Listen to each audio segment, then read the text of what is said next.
Ele tem um trauma trazido de uma criação no interior e grandes histórias de assombração nas ruas e matos. E com isso, o medo dos mortos, que até hoje ele tem, mesmo estudando e assistindo palestras com o tema. Isso não acaba. Talvez falta de fé. O que poderia se fazer? Ler e orar, se aprofundar no tema espírita, eu não consigo. Já até passei por orientações em casas espíritas que frequento. Ele pede para não identificar, mas gostaria que você falasse um pouquinho sobre essa questão do trauma, do medo em relação principalmente a isso que eu falei, né? Das histórias, né? Que às vezes quando a gente é criança, o pessoal conta, né? História de assombração. É com você. Bom, as histórias de assombração, realmente, elas têm uma tendência de levar a esse sentimento de medo do mundo espiritual. Mas o esperado nessas circunstâncias é que o conhecimento espírita, ele vá promovendo um processo de redução disso, vai afugentando esse medo de nós.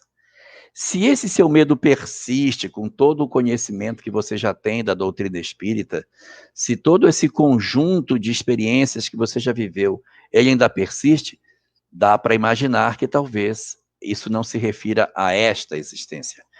É um medo que já está enraizado demais, que parece ter origem em outras existências. Às vezes nós vivemos experiências muito amargas com relação à morte, com relação aos mortos de outras existências corporais. E embora a gente tenha reencarnado e tenha sepultado em nós as histórias por que isso aconteceu conosco, o sentimento renasceu com a gente. Então a gente tem uma fobia que excede aquilo que seria o normal.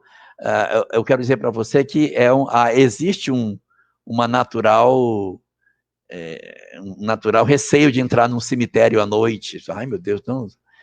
Mesmo os não médiuns. Por quê? Porque a gente sabe que, de repente, alguma coisa de mediúnico pode aparecer, né? É uma coisa... A gente entra meio assustadinho. Então, não se assuste demais se você tem esse tipo de receio do mundo espiritual. Isso aí tem a ver também com a história que a gente traz de outras existências.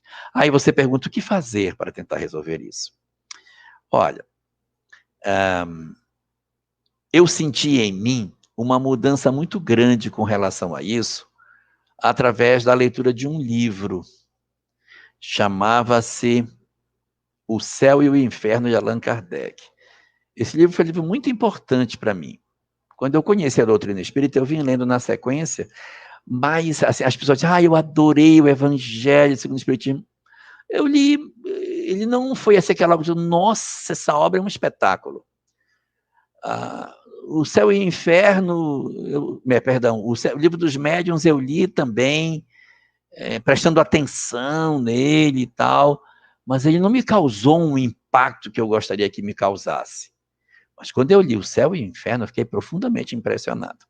O Céu e o Inferno me causou tanto impacto que eu li 3 vezes. Eu li, é impressionante. Eu voltei e li de novo. Mas é muito impressionante. Aí eu li a 3ª vez. Eu li ele 3 vezes. Exatamente porque quando eu disse que, nossa, mas aqui tem coisa muito preciosa. E aí, na 3ª vez que eu fui ler, eu já li perguntando assim, o que é que eu encontrei aqui que me chama tanto a atenção? Aí na 3ª vez é que eu fui descobrir o que era. Eram os relatos narrados por Allan Kardec das conversas com os espíritos na 2ª parte da obra, em que ele dialoga com os espíritos. Eu achava aquilo impressionante, a naturalidade do diálogo. E por que aconteceu isso? Tal? E Kardec trata os espíritos nessa reunião como se eles não fossem do além, como se eles fossem do aquém.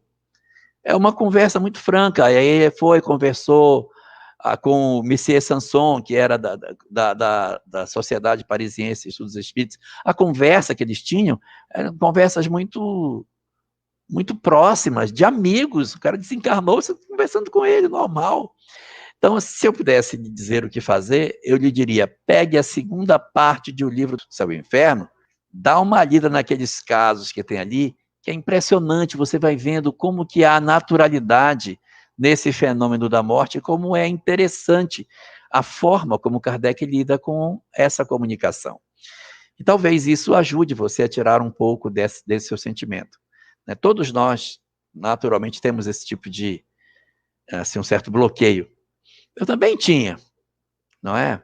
E eu percebi que a leitura do livro Céu e Inferno mudou muito. Tá certo que eu tinha, na época, uns 18 anos, mas eu senti uma mudança muito forte no meu entendimento das coisas a partir da leitura dessa obra. Sugiro que você faça isso. Acho que vai dar bons resultados.